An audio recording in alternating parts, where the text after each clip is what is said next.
Hi everyone, it's Simone Claridge, and here's my dear friend.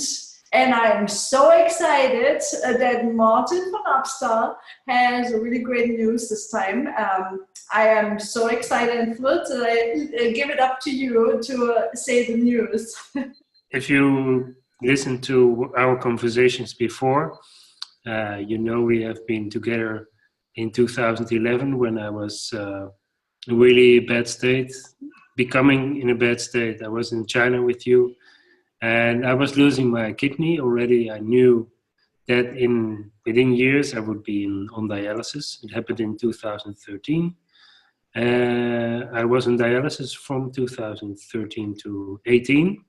And when my health really got severely bad, I mean, in a physical sense, I was not more than 5% in the end, just before the transplant came in July 2018. I had 5% kidney function, which basically means that poisoning yourself would be a good word. The lack of kidney function would,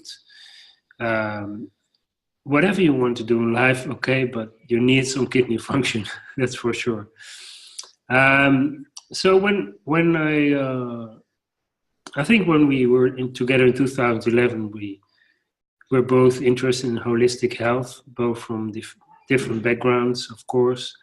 And also we had our own questions regarding the continuation of life in the future and what ideas you might have to help yourself or to know yourself better and to know what you want to do.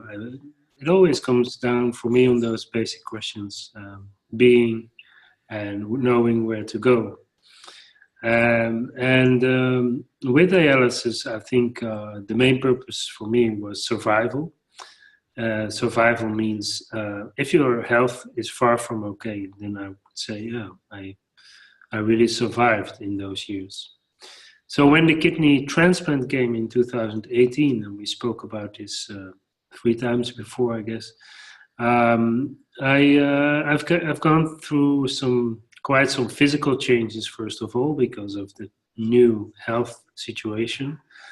Health in a physical sense, medical sense, and I guess when I started to get the results from the hospital that the transplant was functioning well, I got a confirmation of my belief that I have always had through the years, that something would happen in, let's say, healing myself, in the sense of that some help might come to make my health, improve my health a little bit.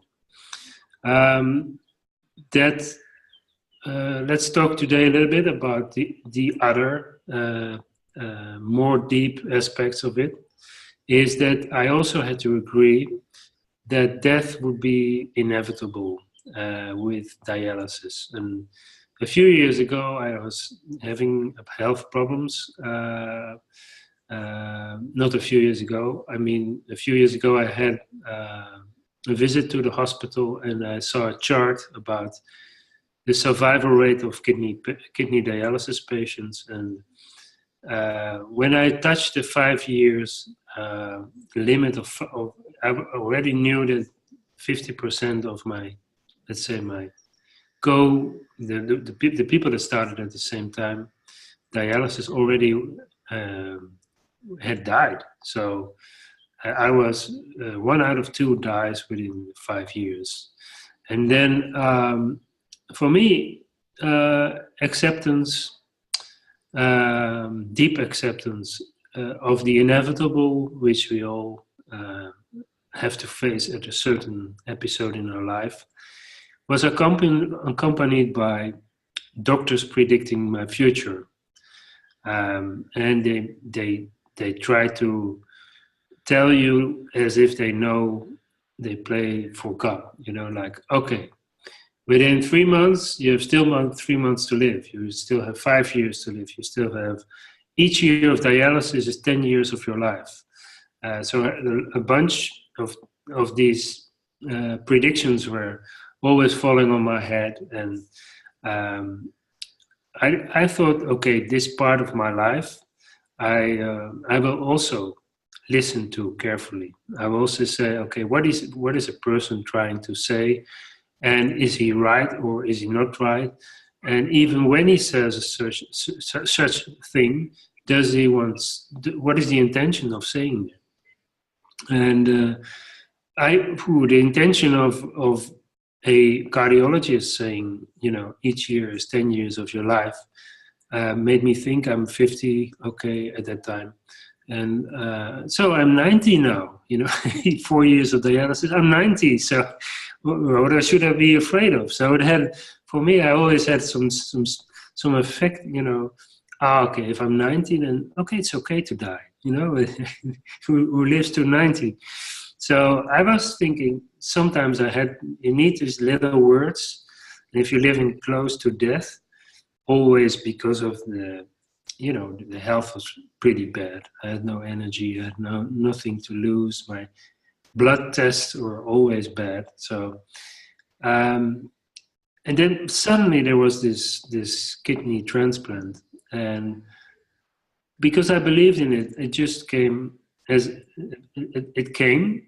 I went through it. I had some other problems with my heart. I had another 2 stents in my heart, in my coronary arteries, and so bringing that together, that's really a big thing.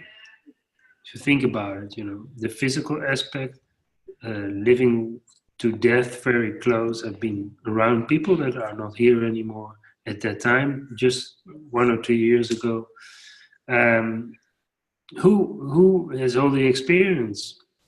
So there was not a lot of people to talk to, except for nurses, doctors, but not like, okay, I'm going to talk to a patient or a co-patient or somebody else about it. I was basically swallowing the information all myself. And when I did that, I realized that I was happy with the life I had. So I went back all the time saying, okay, I've done this, I've done that. I was happy to live, and I went through things, good things, bad things, but I always came out stronger somehow. So this past life caught up with me at the time I had the transplant, and I was just totally confident that everything would be all right. I was not even thinking about that something would go wrong. And now at this time, we're speaking in April 2019, so it's about, in a few days, it's about June, July, is that 8 months after the transplant. It's going amazingly well. But since we're busy talking about, or not busy, since we're thinking holistic, so we are part of the universe. We are. There's integration. There's no separation. So we always integrate with the universe, with nature. The challenges have become different, and also the acceptance of having a new kidney. Also, at this time, there's more time for grief. Not sadness, but grief, like discharging grief. It's like a different autumn for me. So it's like in autumn everybody grieves because it's the time of the year that naturally everything comes down from nature, the leaves fall. And this time for me is a little bit like grief, and thinking of the intention of the donor, the kidney donor I had. He had a car accident, and after his death he had a euthanasia, so he decided beforehand that he would be a donor. And that suddenly made me so happy. So, not happy, but I mean, I owe so much to the intention of the person that wanted to give me or somebody else a chance to continue to live. And because my chances statistically were very small to get a transplant, this brings more healing. And soon we will be leaving for a trip to Italy, And I will think about this more. I will think about how life is.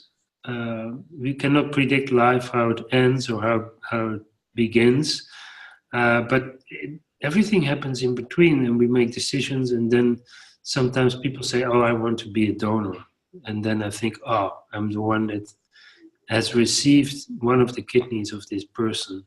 I'm feeling very honored and very blessed with this idea."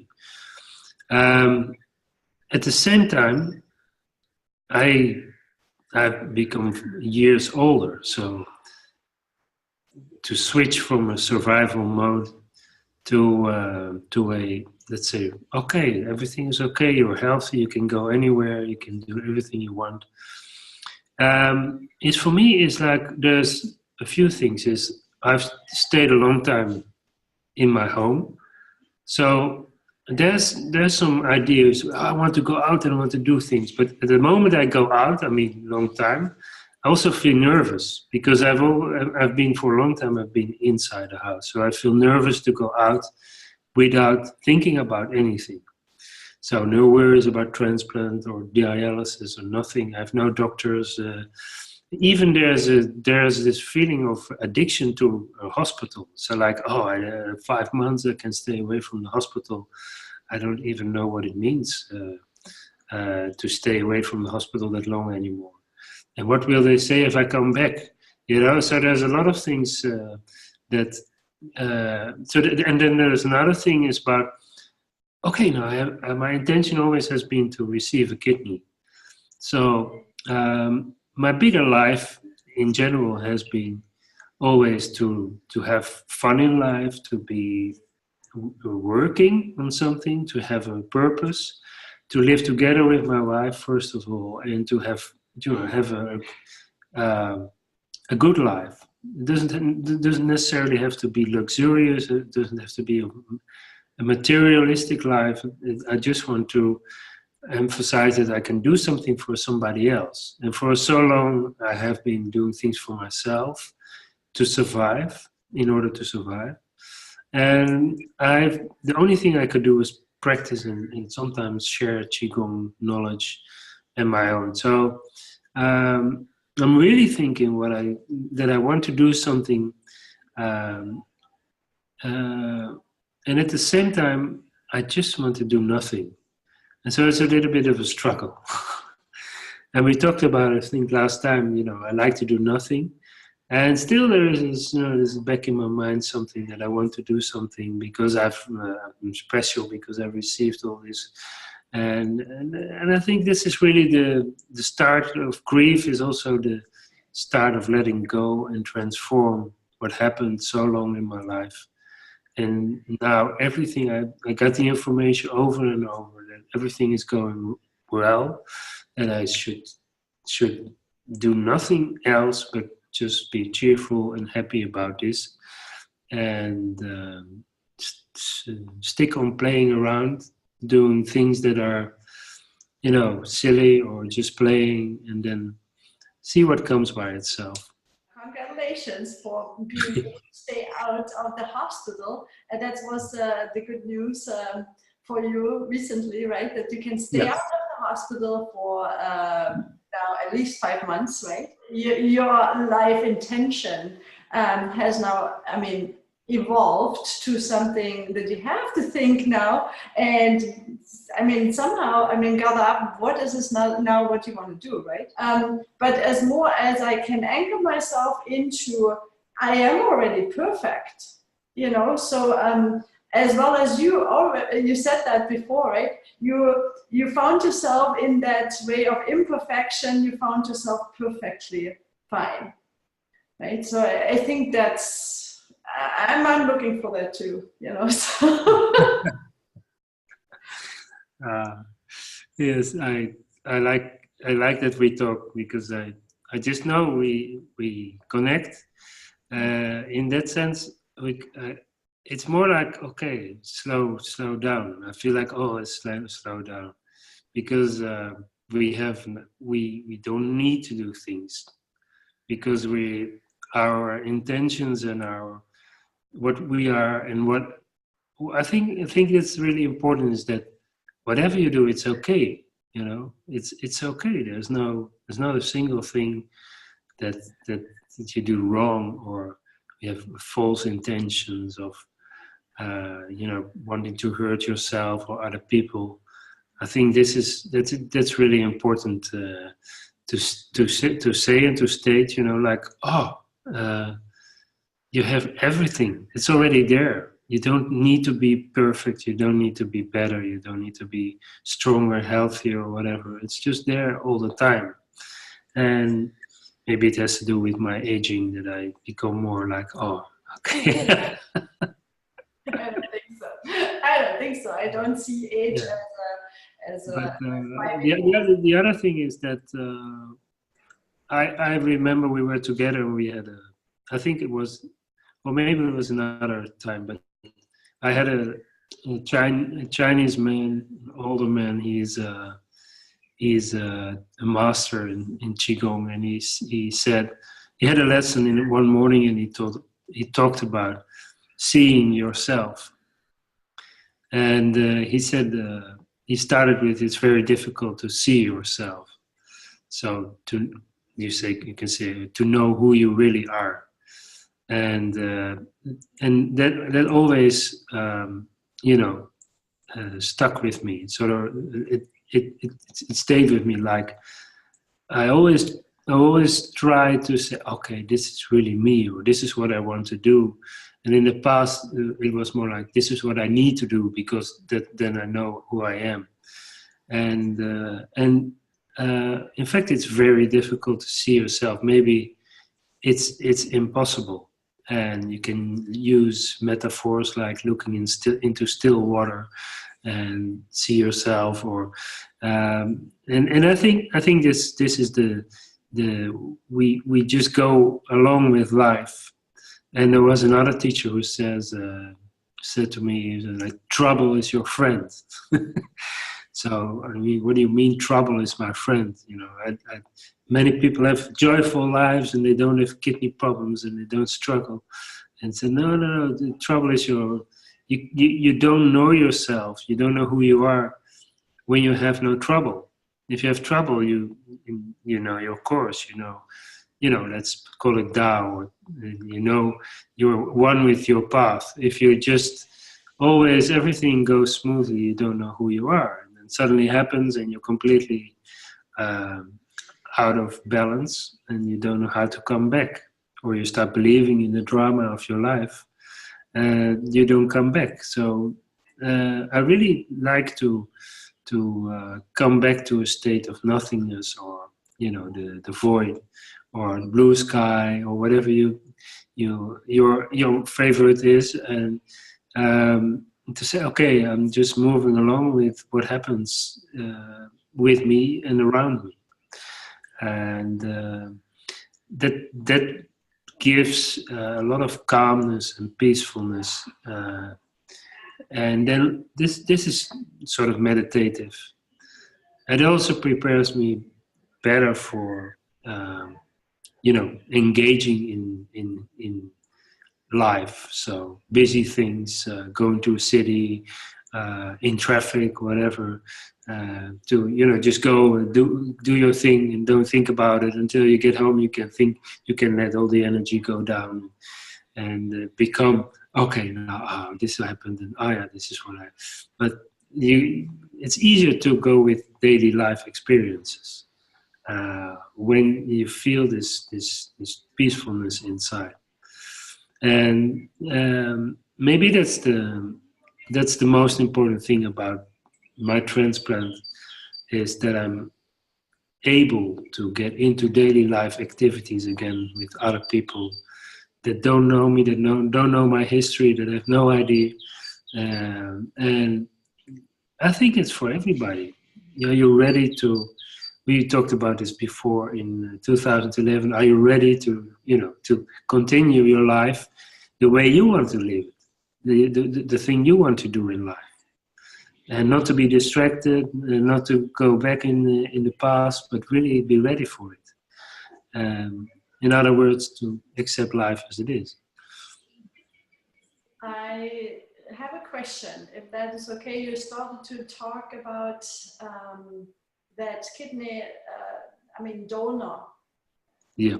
And I had this already in my mind. I wanted to know about that. And so you already started then to talk about it. I was like, hey, cool, he's talking about it. This is cool, right? So, but I feel a very difference to the last kidney transplant and also to before the kidney transplant. What I do sense and see with you is like you have more grounded and more stronger spirit, if I can say that. But it looks to me that that person and the energy from it has been added as a structure. In a sense, it makes you more stronger physically as well, and makes you in your intention more determined. I'm very excited to see that. But this is my observation now. And what do you feel? And okay, let me be sure that I understand your question. So you're saying, what do I know about the donor? Yeah, what do you feel yourself? And if you have been already curious about maybe to find out about him or know something that may confirm that. Okay, I understand your question, but I think, for 5 years being on dialysis, after the first year of dialysis, I started to think about becoming a transplant, on the transplant waiting list. The first year I didn't want to, and I was actually in pain because of the process that happened between 2009 and 2013, because I had a lot of health problems with the deteriorating kidney function. And I think my question to this donor is also related to the first donor, which is incredible. You can imagine if you go back to my to my conception and my birth, I had already 2 kidneys but I wouldn't think about 2 kidneys. I would think about a baby that has everything. And then my sister gave me a kidney in 2000. And it had a whole different energy about it. First of all, because she was a family member, and still is. I mean, she's in perfect health. But it was a life-saving transplant. And maybe that's the word I'm already using now. This was not a life-saving transplant, but it was a gratitude transplant. I was like, oh, it's not time to go yet. I'm doing something here. As another teacher told me, you have done things for other people, and that's why you didn't die. And so I was since I was suffering from that pain in 2013, I waited and okay, now I want to be part of this list. Then I didn't think it would take so long. So, but always in my mind, there was something, there would be coming something good of it. And I didn't even think about unnecessarily living, but also I opened to the possibility of dying. So I think that has been my learning process, which is strangely enough to literally a lifeline, which is dialysis. If you cut it, you're dead in 2 weeks. So if you don't want to live, you just do that. You just cut a line and you're dead. So there were so many other risks with dialysis. So it was literally on and then I just started to think and to experience other things. And I thought maybe I'm dying. No, I'm not dying. Maybe no, I'm not dying. I will continue to live, but in what way? I don't know. Maybe I would die physically. I would disappear, but maybe I continue somewhere. All these things pass my mind. Of course, you have so much time if you're on the dialysis to think about all these things, because I don't have a lot of energy at the time. And then when I was that day on the beach and the phone rang and the doctor told me there's a person, he will commit euthanasia or on himself is not a good decision. Somebody will do that. And he said, we cannot tell you anything. So this is it. You have a chance, and the kidney is a very good kidney according to medical standards. So, and I think my reaction and our reaction, both of Hester and me, my wife, was, okay, we go sit in the car. We have to drive 850 kilometers, and we so what's that, 380 miles or something like that. And so I had like, okay, this is a long time drive. How are we going to do this? We didn't think about it because we just did it. We didn't think about anything. We stopped and we made dinner because we have a place to cook in our car, in our camper van, and so we didn't hurry at all. We stuck to the speed limit and everything. In the middle of the night, the only thing was to stay awake. And then we just slept 2 hours, went to the hospital, and I had a heart problem. I had some pain on my chest. I didn't worry about it at all, even though there was a big chance. And it was right after the operation that I had a heart attack. But I didn't worry about all of these things. And so my intention was already strong. And when the donor, actually, there was a mistake in the hospital. When I was released, they gave me something for for other doctors to read about this is the patient, this background overview, everything, and then also there was a about this part of a page about the donor, and it was not for me because I knew this is not for me to read, but what it said was abbreviations about medical condition of the donor. And so I'm not going to tell you, of course, here on the, but I was already, I was like, I only read this 3 weeks after I was released. So I didn't care about the letter. I put it in the corner of the room, and then I started reading. I thought, no, this is not correct. So I confronted the doctor with it, and she wanted to put it away from the computer, but it didn't work because it was a read-only document and everything. And then instead of stop talking about it, she started to talk about what the abbreviations meant. And I was like, oh my God, she is telling me all these things. And before she always said, you should not know this. But she thought I had gone on the internet. So the idea is, don't give the recipient any information about the donor, because he or she will get into the internet, they will start discovering things and get mentally crazy about it or emotional or whatever. And, with anyone, I think that's an okay thing to do. Don't tell too much about the donor. There's nothing about coordinates where you can find a donor or something, but it's really something medical information. So, and I thought, if I already read it, so she starts explaining, then this is meant for me.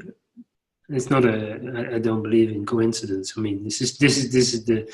Okay, I read this information, I get this, and then I started thinking, okay, what is the top of this information? What is the what do I get? And it took me quite some time, and after 3 or 4 months, I thought the only thing I need to know is that this person was willing to have another person continue to live with a kidney or a lung or a heart, and I thought this is already the information that is not physical information. It's not just here's a kidney transplant, just a physical kidney. Within the kidney, there's also the information of wanting to continue to live, and that I think there was a lot of healing in there. So I've really felt, okay, what I've been going through. Sometimes I feel really suffering. Sometimes I feel very happy to die. For some, all these emotions that passed and all these states of being. I thought, well, this is really good. And this actually I come back to the first donor, my sister. She wanted me to live, and she gave up a part of herself. And that already was too big, but I have become older and wiser probably, but already I felt it was too big to accept this just as it is. It remains to be a very special, not very special, it's not a good word, something that is pure out of love. You can do something for somebody else, willing to give some part of you, an important part of you, to somebody else. And then meeting 150 doctors and 300 nurses and the whole, evolution of transplants since the 60s or 50s. This is like enormous thing that has happened to me. And I'm able to benefit from that. And then if you don't go through all of this and you forget it, then you're just alive.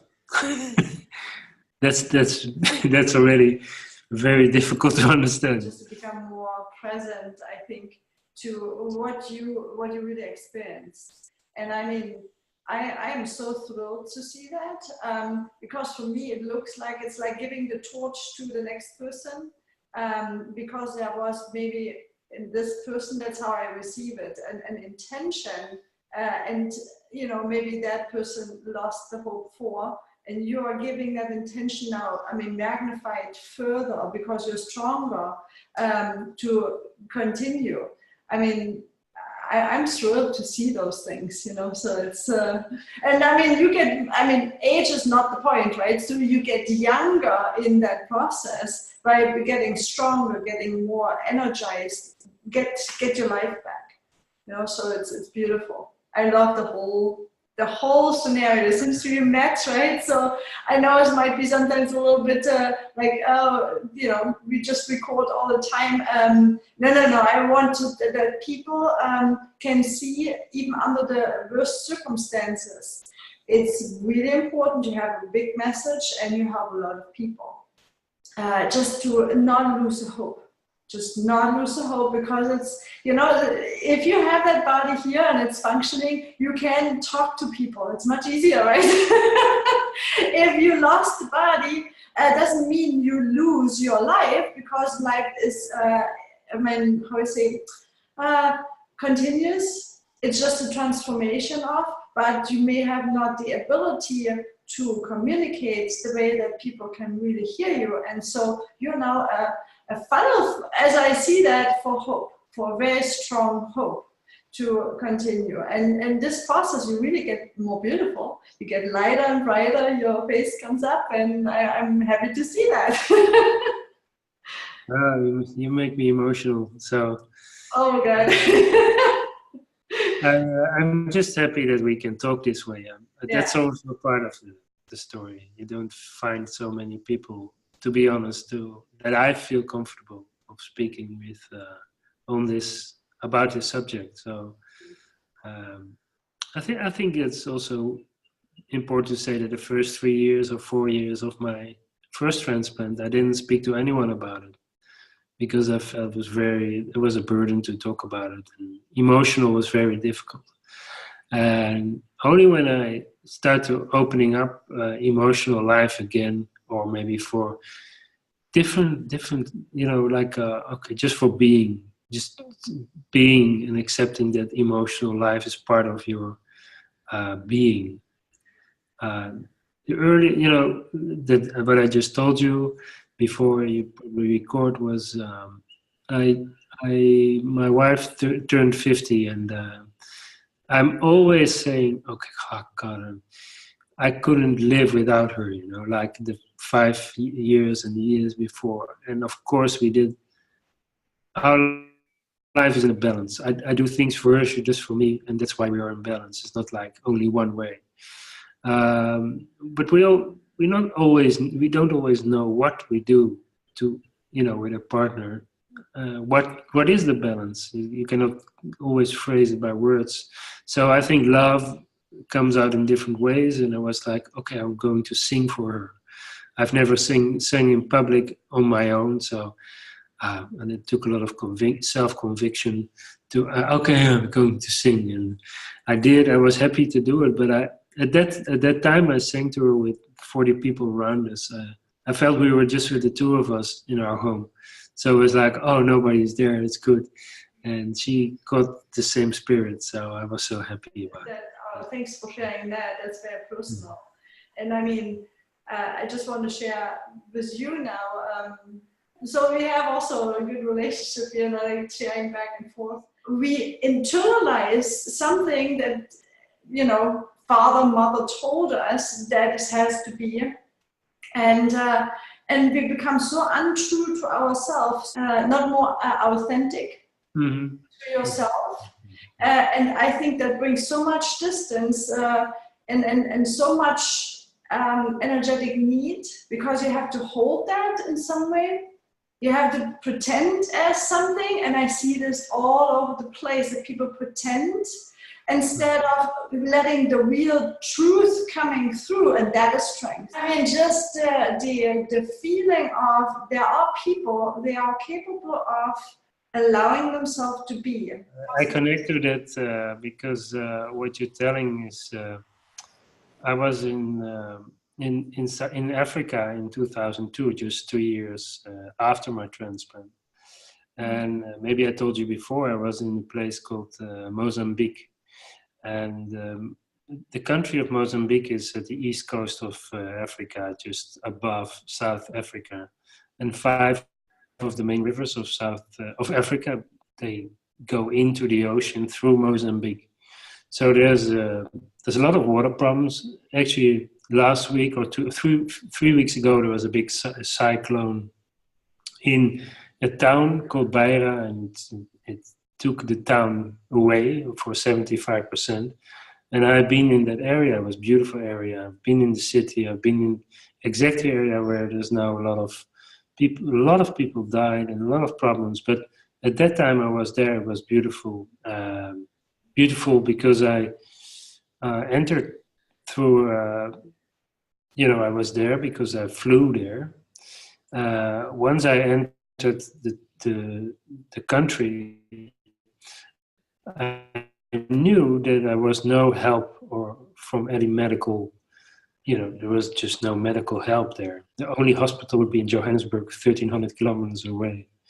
And this was just 2 years after my transplant. So I thought it over and over. And I'm going. I took my medicine just as always. I didn't take any, medical kit or whatever. I just went there, I believed, and had the intention to have a good time. When I entered, one day I was driving with a guy from Mozambique. His name was Marie-José, and he drove me into a local area. And suddenly, from a normal road, tar road, went into a dust road, and then we went into the mountains. And I started to see around me all these people in their small pieces of land of a quarter of an acre, where they're trying to grow corn, or they had, different fruits. But you can see this is all original. There's no, people have lived here for thousands of years in the same way. And maybe I exaggerate, but suddenly it came to me as people that have nothing in sense of doctors, pills, medical care, everything. And I am here thanks to medical care, helping me to get around.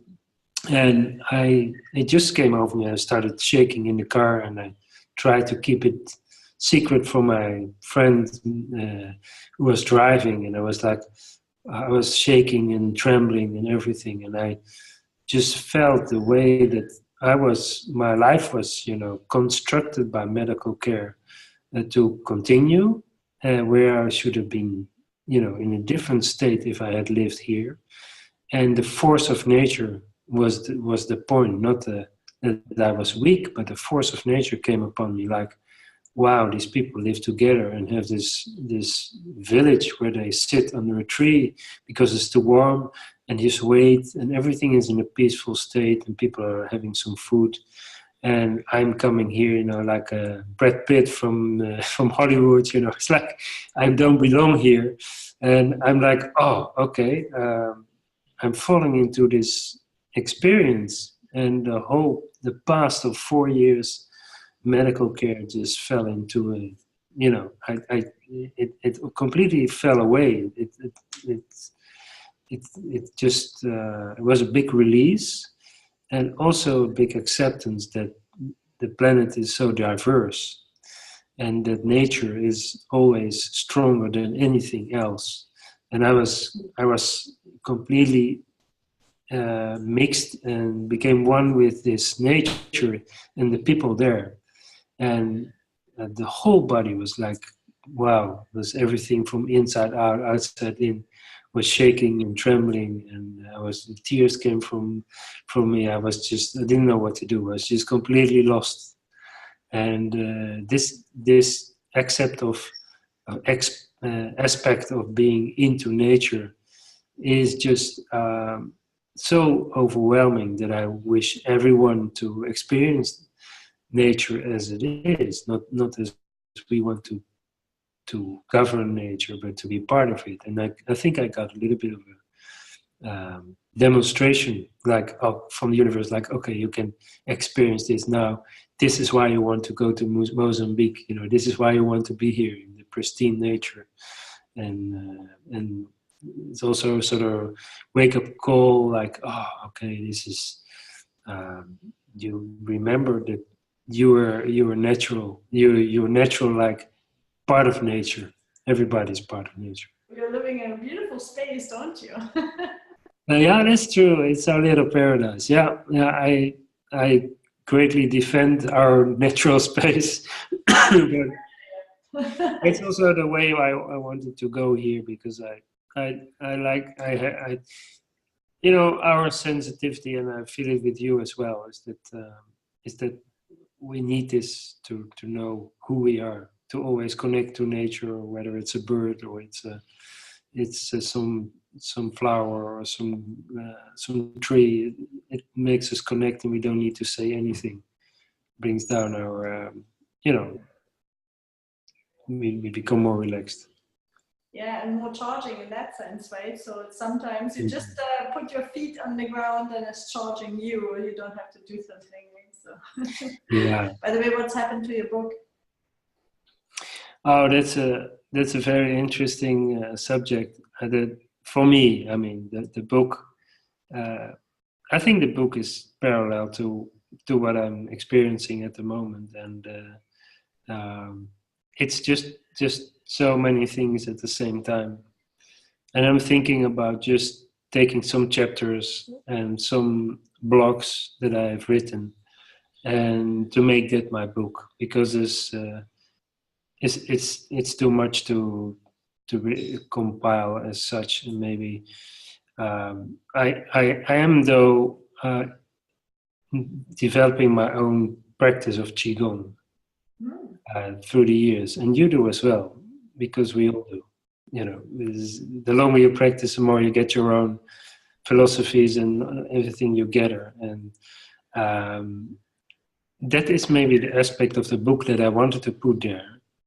And with the transplant, I have a lot more energy to practice the things I always wanted to practice, and now I really feel the benefit because the chi is now penetrating much deeper. I feel it. So it provides the basis for a long, healthy life. That's what I feel with the practice I'm doing now. So I think I will put the practice also in the book, and when it's time, and we never know when, I will publish it. And I really love our interviews, mutual interviews, and our connection most of all, whether it's publicized or what happens, but it breeds the confidence and the basis for our life of awareness, doing things that are really important for us. Do better, you. Maarten van Upstal. Thank you so much, and see you the next time. Big chi hug.